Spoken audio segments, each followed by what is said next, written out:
Hey, and welcome back to the Freedom Podcast. I'm here with Josh, and we are here with G this week. G's away at the moment doing some prep for the cave. How are you, G?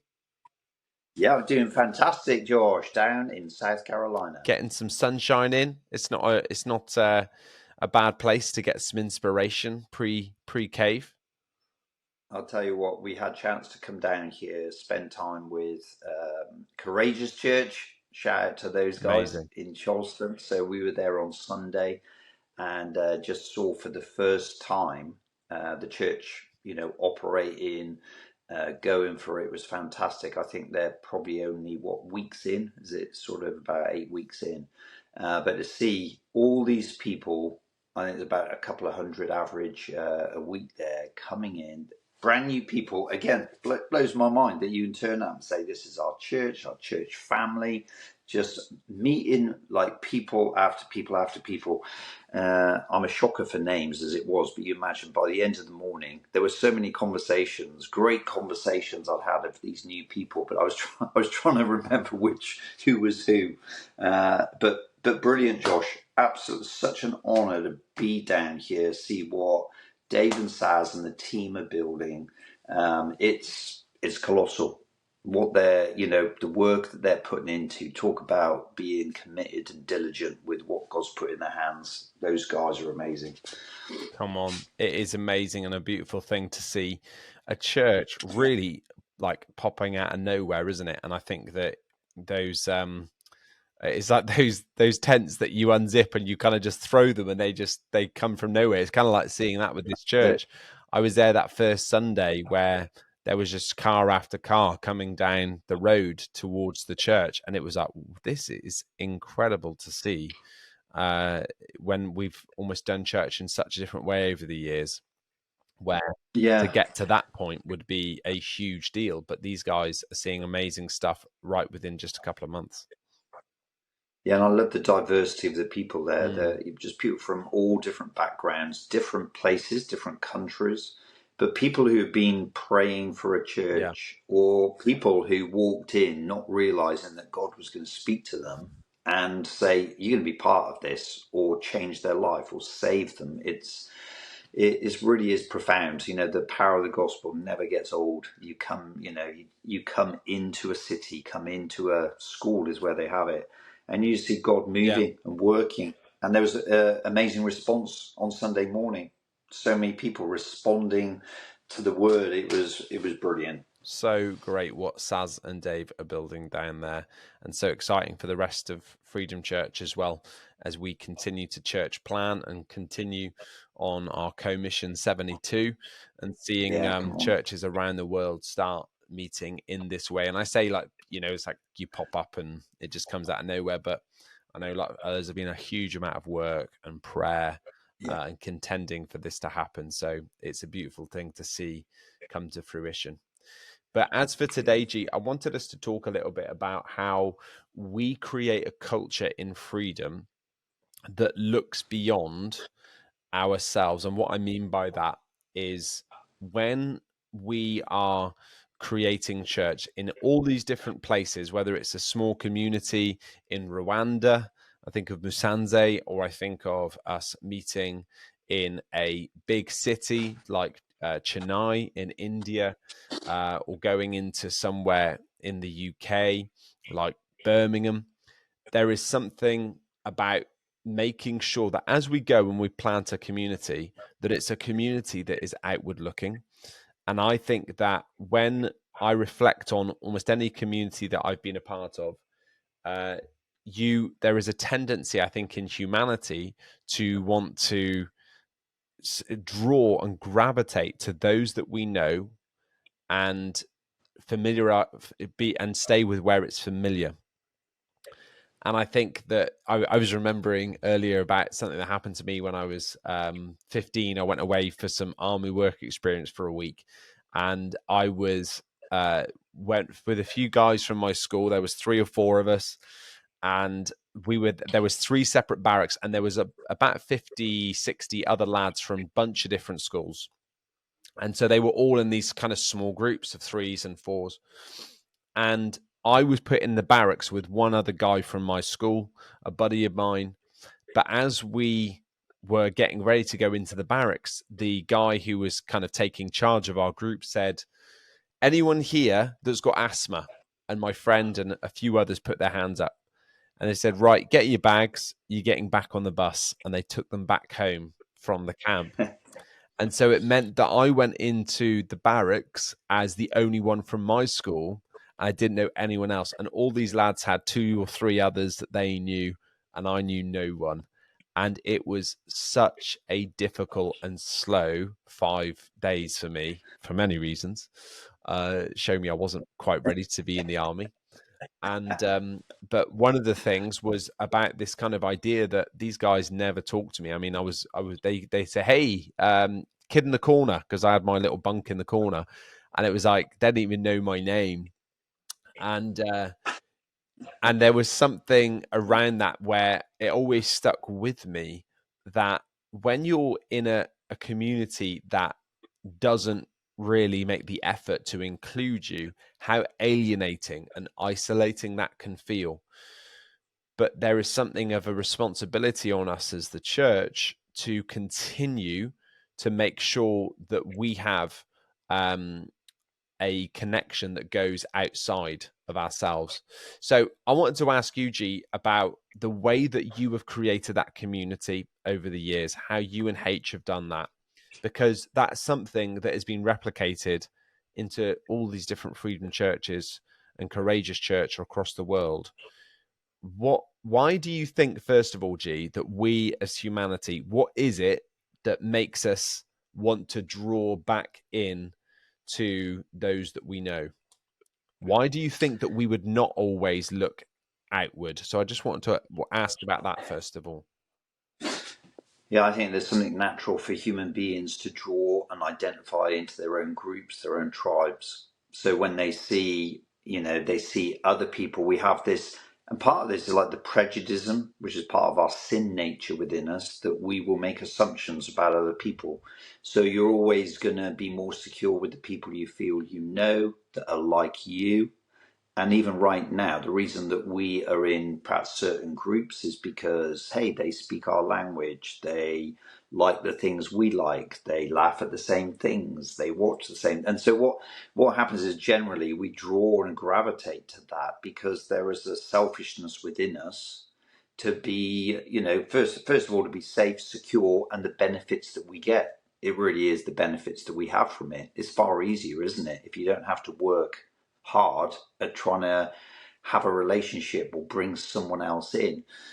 Even like you in the army there, it was like you're the kid in the corner. Well, we don't really need to make an effort there because we've got our own, we've got what we need here. And I think it's part of that just human nature that is, let's take care of our own group. Let's take care of the people that all relate to us. And the problem with that, when it comes to faith and believing in the church, that the church is the answer, and there isn't any differentiation between any of us, that we're all part of this church family, is that we have got to have open doors for whoever, anyone, anywhere. Is our, that's our mission statement, that we're going to go out for anyone, anywhere. And that does really mean that. So whoever walks in the door, whether they look like us, don't look like us, speak a different language, have different interests, we believe that Jesus is saying, we've got to be the people that are going to have open hearts to say, hey, this is your people, this is your place. And through that, people find their purpose. And that's something that's been on our hearts since the beginning of planting church, is we want it to be a home for anyone, anywhere, a church for anyone, anywhere. They didn't have to dress a certain way, because going back in the old days, it was you. And we have it sometimes now. Hey, if I come to church on Sunday, is there a certain way I have to dress? Do I need to be smart, casual? Can I wear shorts? All this sort of thing. And people, that's how people think, is, do I have to act in a certain way to be part of your club, your church club? And we wanted to build something that was organic and powerful and growing, which meant you've got to be open for whoever walks through the door and say, there is a place for you. Now, whether you decide to stay or not is up to you. But one of the things that was so precious to us was that people would come in and at least say people welcomed us, Yeah. because a welcome, just a welcome, and someone who was going to step up and just pay an interest, asking your name, recognizing you. Because Josh, I have it now, sort of all these years later, if I go to different meetings or events, when you walk in, I was in one last year, it was a bunch of leaders and pastors, walked in, it was a different country, and walked in, and it was like a lot of people in the room, and they were socializing, and then me and H just stood there, and then we're talking to each other, because you're thinking, shall we? All the seats were filled, everyone seemed to know each other, and we were thinking, where do we just go and butt in a conversation? Like, how hard is that? Do we just linger awkwardly? It was really awkward, so we sort of drifted to the corner so we didn't look so obvious, and we were there for a few minutes talking to each other. And then finally, some girl, bless her, came over and said, "Oh, come on, I'll give up my chair for you." And she like brought us Oh, bless over, her. and there began a conversation. But it that is not uncommon. A lot of people's experience. We get so involved in who we know, we don't see other people. And for us as leaders who are used to being around people, it just reminds me constantly, God is saying, think of those that are coming in. Think of the people that are coming in for the first time that don't know anyone. And we have stories of people, they come in with an invite the first time, they return the second time, but don't know anyone. And they are so terrified. We can't take this for granted. They are overwhelmed, or they get anxious. And this person was like a single mum coming in, and she said it took everything in her to stay and not to run out. But someone engaged her. Someone said, "Come and sit by me." Someone, another mother said, "Come on, let's get a coffee afterwards." And I think being aware of that has always been close to our heart, because church, we so easily, even if we start with it, we so easily can lose some of it, because you don't just get it and keep it. You have to fight to keep it. Absolutely right. And I think that there's something around why don't we do that when we know that we should as Christians. It's not like, hey, this is big news that we should be welcoming to new people, but there's something around, we get stuck in our comfort zone, and it's easier for us to go and have a conversation with Charlie, who we get to catch up with every week, who's a buddy, and we can find out, we can talk about something that we have a common interest in. It's more work to cross the room to a stranger and to start and generate conversation from scratch than it is. It's more uncomfortable, isn't it? And I think that there's something around, we as humans, we do like those comfortable things where it's easier, it's less taxing, it's less demanding upon us. But if we want to create a church that is not just for insiders, but it's for the outsider coming in, and I remember you saying this years ago, that the church is the only club that exists for its non-members. Most clubs are set up to serve their members. Hey, when you're a member, it's like you're on the inside, but actually the church is the complete opposite of that, is that we want to be there for those non-members. And I remember you and H really writing that into the DNA of our church, not through only saying it, but showing us as well. And I think there's something even for us as pastors, isn't there, where I was reflecting on this the other day. I have conversations every week, sometimes a dozen of them, with people that I may never see again, that they are strangers, and it's like I'm finding out about their lives and getting to know them, etc. And then they may not come back, or they were traveling through, or they decided to maybe go somewhere else. But there's this almost this responsibility for us as pastors every week. It's like, right, I've got to go and embrace those strangers. Oh, they didn't come back last time, or I spent all this time, connecting with them, and and it was difficult, it was taxing, and I've just preached. But there's something about our call, and I think even your example, which brings us back to this idea that I'm going to go again. I'm going to show and care for this next person. I'm not just going to look past them because of maybe a previous experience, or because it's been, a taxing morning. I'm still going to make time for those people. Yeah, one of the important things as well is not presuming when someone comes in, not presuming where they're at, because people are very good at putting on a front. So some people might appear not very friendly when they do want to actually have a conversation. Right. They want to be welcomed. They might, some people might appear super confident when inside they're really anxious. And I think we're quite good at thinking, oh, they're okay, oh, they're fine, or they look like they don't want to speak. And I think I've learned as well is just look, don't go there. You never know who's coming in through that door, and you also never know who is coming into our churches carrying so much pain or difficulty, the journey they've been on, and this might be the one and only time they come in. And I think for us to actually show that we care and value them, even if they don't come back, I think it's something that Jesus has put upon his people to say, do you know what? Love those that come in.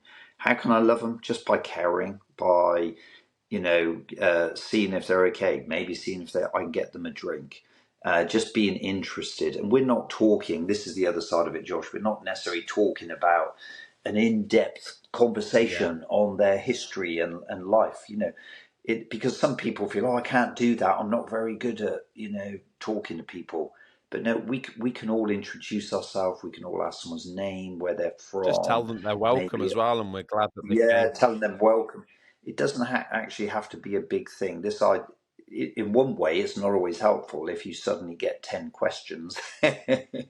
you know, I, I'm quite a personal person, so if I put myself in other people's shoes, and that's one of the things that's great to say. Okay, let's walk in other people's shoes. And if I was coming to church and I was a non-believer, I would really appreciate welcome, being included, people that seem genuine. That's what I would love.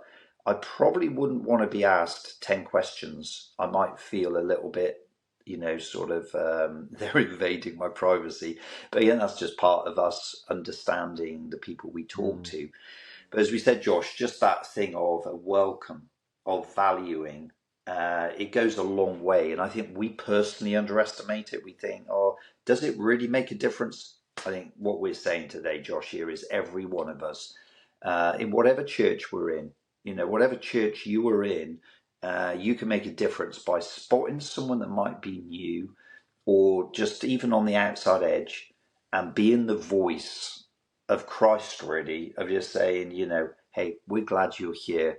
We see you. Can I do anything for you? It's, Yeah. it's that sort of thing. Yeah, definitely. And I think about Jesus and how he would do this and make those feel welcome and seen that perhaps others overlooked or, didn't see. And I was thinking about the woman at the well and how Jesus purposefully sends off the disciples on a task. Hey, go and get some food from the village. And he has an appointment with this woman, and it's because she doesn't look to speak to him, but he speaks to her, and they have this like profound conversation. And when the disciples come back, they're like, what are you doing talking to her? Because she's a Samaritan, she's a woman. But he sees her and values her and makes this conversation with her that changes her life. And not only is he done this because, oh, she just happens to come that way, she is not looking for it in any way. And he as well, he says that he's hungry and that he's tired from the journey. He's sat by the well, he's thirsty. And it's like that it's not a convenient time. It's not easy, it's not comfortable. And there's even judgment that comes from the disciples as they come back and they're like, what are you doing talking to this woman? But he doesn't do it because it's comfortable, but because he cares about that person. And I think that that's a great example for us, isn't it? All to be like, it's not always about my needs and what I feel comfortable with. It's about value. And I was talking this through with Rose earlier, and she was just saying about how it really ties to the We Will Elevate DNA. It's about honoring others. It's about valuing every person that comes through our doors.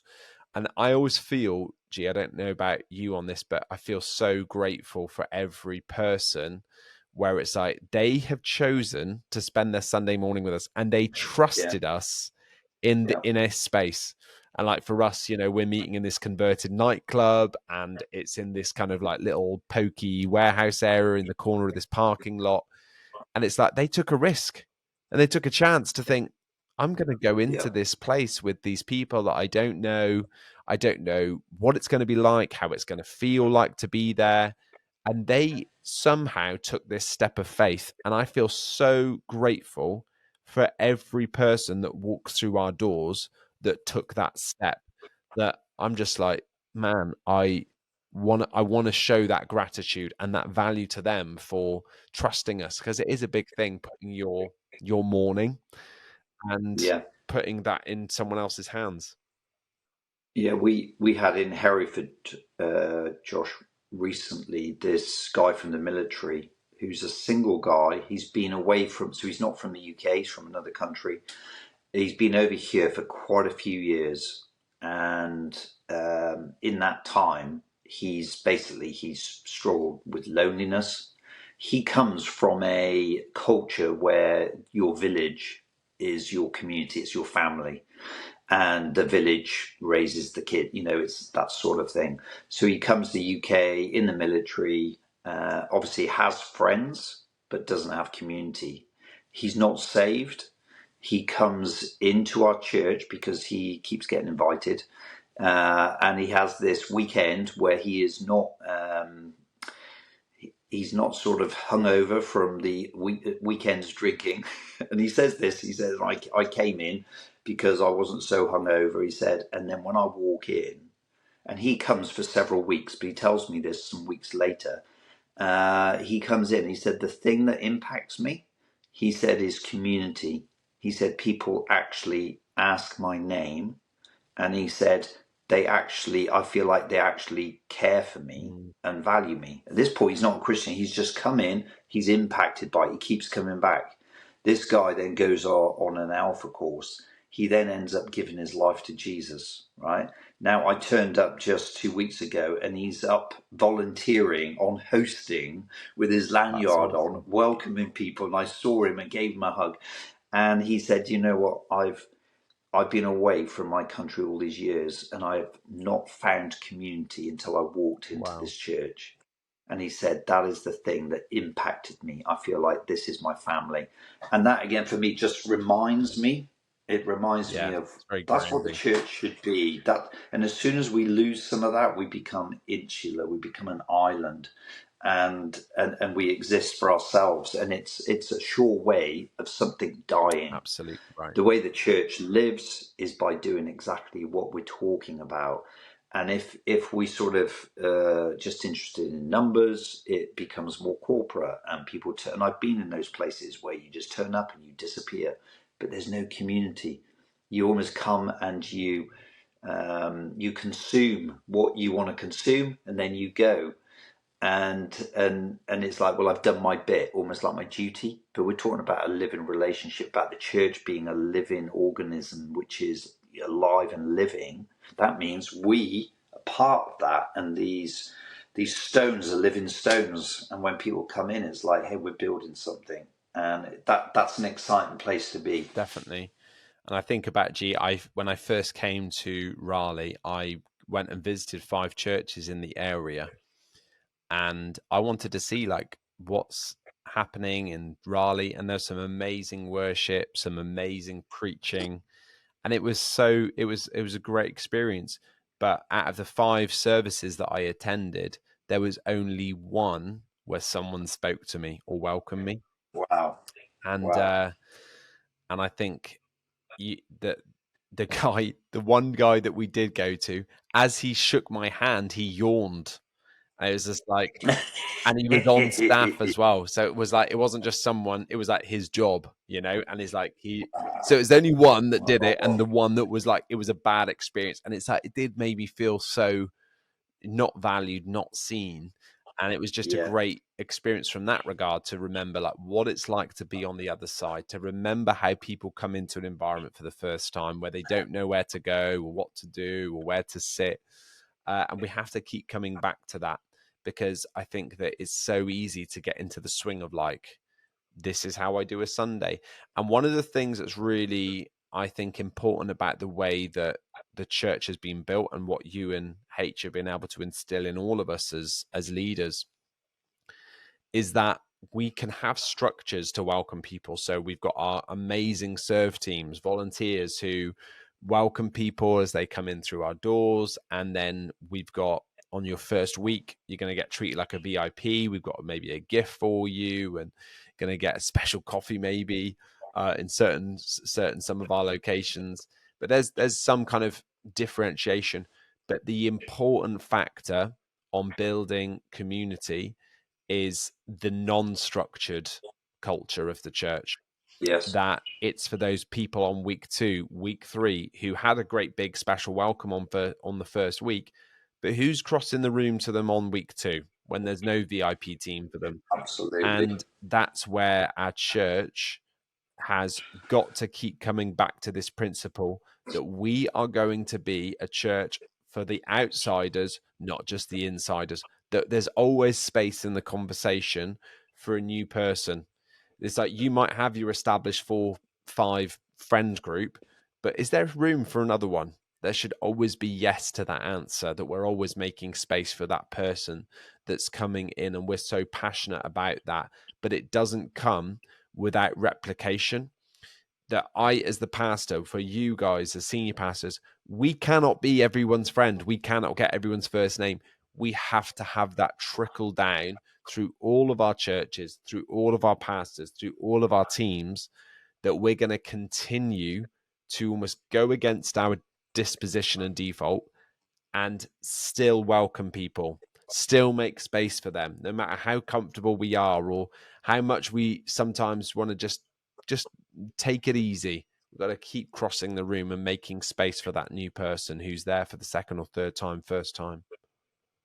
Yeah, it's a great point that you make, Josh, because we spoke into our guys in Hereford a while back, because when you have a certain team that take care of something, which is the right thing to do, that's their responsibility, is like welcoming, maybe it's our VIP guys. It's amazing how other people think that's not my job. And we spoke into this and said, actually, they're taking the front of it, but it's the job of every one of us who belong to this church to actually welcome and speak to others. It's like it's in our hearts. And as soon as we get into the duty, well, this is my job, this is my area, that means I don't have to do that part. And we just spoke to all our guys and said, do you know what? It's not about whether you're on duty this week or not. We're on duty every minute of the day when we follow Jesus, and when we're in church and we see someone new, there's just something about, come on, welcome. There's a place for you, and because we have so many different people as well, like we're all uniquely made. Our stories are unique. You're getting people come in. It requires all of us to step into that, because it might be, I don't know, it might be a maturer person that has been through some things that another maturer person can relate to and connect to. Like, we need each other. And one of the things that we'll also do is not only connect with people, but when you start to find something out about someone, like this guy from the military, we got some great military guys. So then it's like, I want to introduce you to someone. And, I'm going to grab someone over and say, come on, and make connections. And it's like, oh, I'm not alone. Oh, there's other people like me. So you use that and purchase that as well. But I'm always inspired by H, the way that she is, because on Sundays, if I'm preaching or if I'm doing stuff, I'm in and we're doing run through, she'll always say to me whenever she has chance, she said, I'm going on the door. And she loves to go on the door. So she's not really on the rota for the door. This is the front door of our church. But you said, I want to see who's coming in that's new. And she loves meet, and I think it is a gift for some of us, is this ability to be able to see someone new and welcome them, because it's so important for her. So even after all these years, she's on the front door welcoming them, and then she'll come to me afterwards and says, we've got so and so, and we got Sarah who's come for the first time. She's got 2 little kids, and she'll know their names, and she's just so good at it. And then when they come back, she remembers their names. These people are blown away, and I think it just inspires me and challenges me, because I know that for some of us, it might not be preaching, but it could be I'm on perhaps production. It's like, this is my thing, and I'm doing that this week. And I see people walk by people that are new without even an acknowledgement. And what I want to say to all of our guys, because I challenge myself with this, yeah, I have got a responsibility to get in there, do run through, do stuff. I'm preaching. But like you said, Josh, it's like you don't then check out and go in a little room afterwards.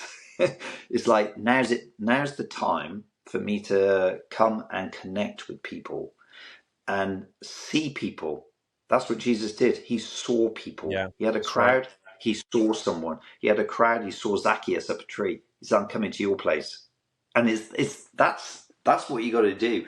And then on top of that, you can go to another level, because for some of us, there is looking for the people in the crowd, in the individuals, connecting with them, but being open to what the Holy Spirit is saying. And I think it's, it might be a word of encouragement. You're talking to someone that's come in and you just sense that they need encouragement. Do you know what? Most people need some encouragement.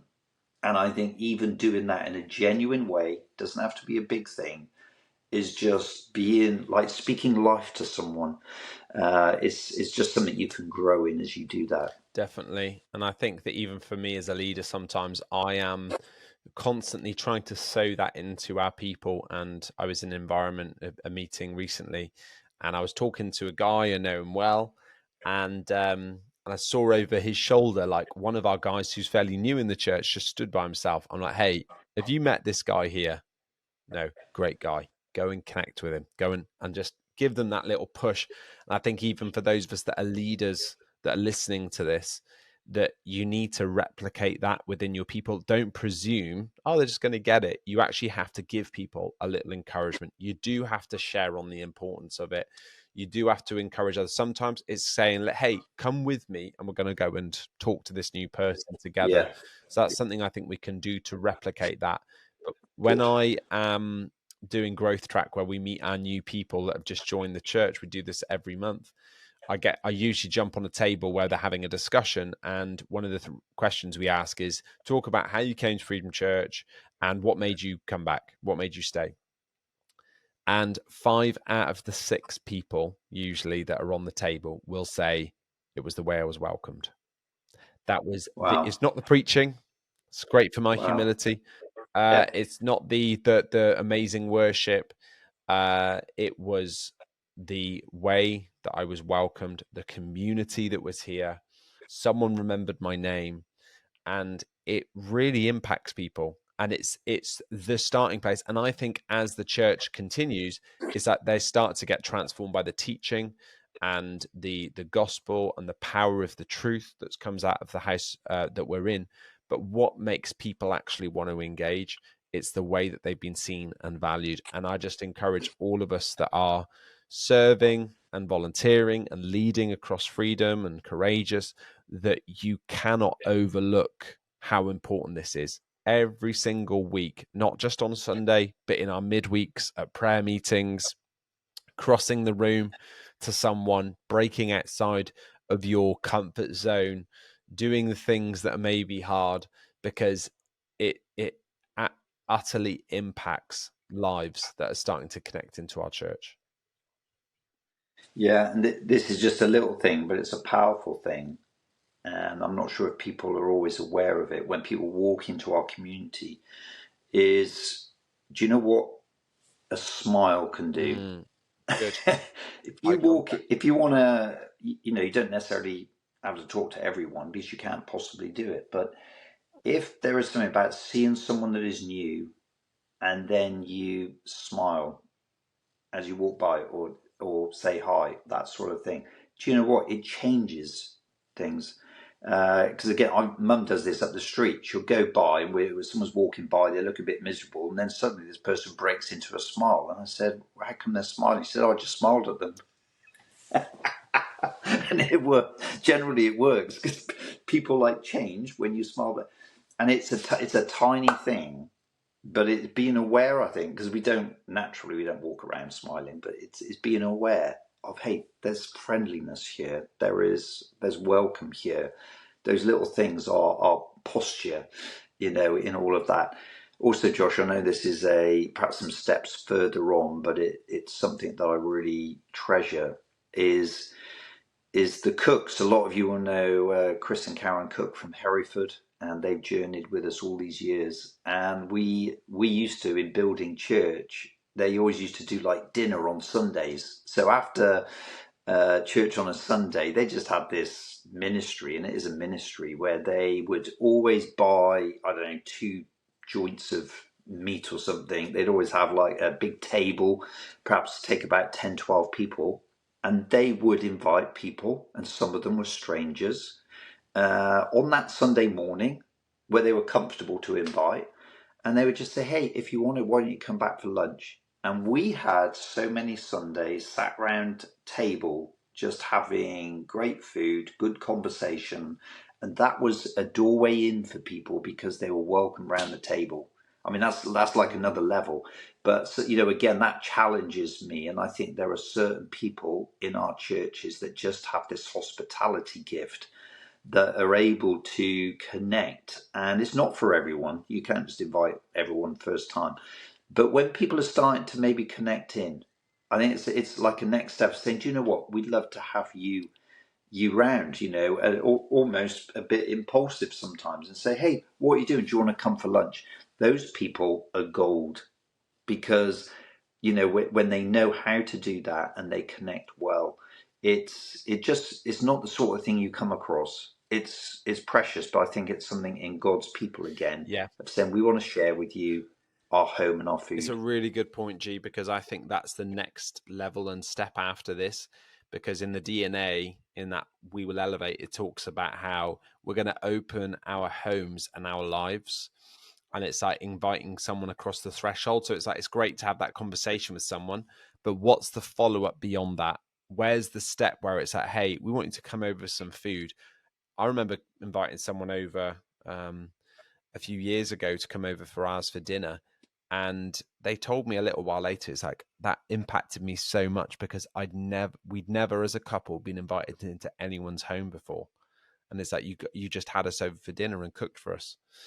And I think that, it can be so profound and impactful to be practicing and doing that. And I just encourage you, if you want to take one step from, or two steps, you could say, two steps from this podcast is like talk to someone that you don't know on Sunday, whether it's their first time or the second or third. Yeah.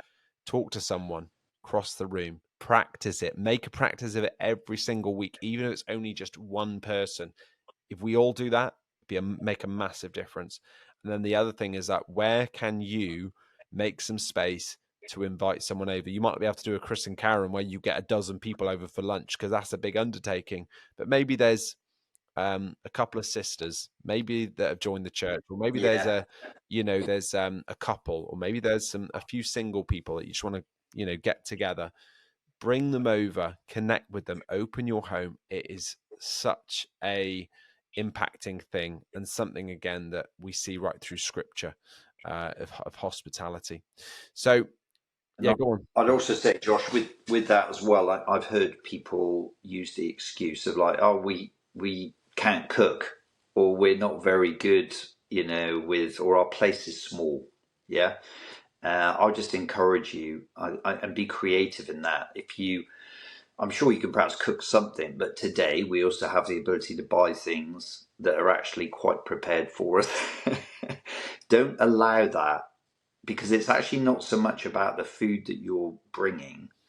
It's actually about the fact you're opening your Yeah. home and your life. And I want to encourage you, because I spoke to someone this past weekend, newly married couple, and it's like, oh, well, we both don't cook. And I could just imagine them thinking, well, we can't have anyone around, can we? But hospitality is a gift that is, it's in scripture. It is something that you see Jesus, he just operated his ministry through it. And I think the church, there's something that we can mobilize within that, of just seeing, as you said, this next step of saying, hey, what about coming for lunch? What about, it doesn't have to be elaborate. Your house doesn't have to be big, but I think it's the welcome. It's just that stepping out. And for some people, that would be a next step, I think. And as you said, Josh, what I try and do is every week I try and speak. I just have it in my mind, I'm going to meet someone new today. I'm not in. If I walk out and haven't met anyone new, something's wrong. And so I think we can all do that, at Yeah. least one person. And if we could, from this conversation today, be challenged and inspired that you've got something to bring, is to welcome someone, say hello to someone. That each week you're just looking, even if you're serving in an area, look for someone that is new, that you have never spoken to, and go and say hello and show them that you care. I'll tell you what, the church will be richer because of it. Absolutely right. Fantastic. Jeet, thank you so much for taking the time to share this. I really believe that this will impact at the communities that we're in as we just double down on being a church that looks out, not just in. So thanks for joining us, everyone. We'll be back next week with another episode. We're going to do a Freedom People episode next week. So we look forward to bringing that to you soon. All right. Thanks for joining, and we'll see you again. Bye-bye.